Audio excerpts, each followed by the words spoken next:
బేటా, అందరికీ నమస్తే. ఏంది అమ్మ కొత్తగా కనిపిస్తుంది అనుకుంటారా? చిన్నప్పుడు మా అమ్మ మటన్ ఎలా ఉండేదో అలా మీకు చూస్తాను నాన్న. 1/2 kg మటన్ నీట్గా కడుగుదాం నాన్న.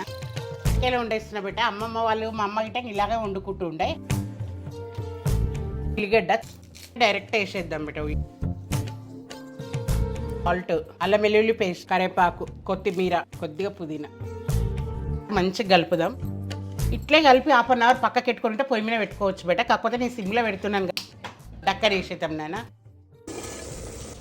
ఇట్లా మట్టి పాత్రలో వండిన టేస్ట్ వాసనే వాసన బేట. ఈ చెంబుతో 3 చెంబులు అయితే వాటర్ పోసేస్తా బేట. ఇగో ఇట్లా వాటర్ ఎందుకు పోసినా బేట, మటన్ చాలా టైం తీసుకుంటుంది కదా ఉడకడానికి. డక్కనేసి పొయ్యి మీడియం పెట్టి ఉడకబెడతాను బేట. అది అయ్యే వరకు అదే ఉడికేస్తుంది. 1/2 అవర్ అవుతుంది పెట్టి. ఒకసారి చెక్ చేద్దాం. సూపర్. గరం మసాలా మాత్రం వేస్తా కొంచెం.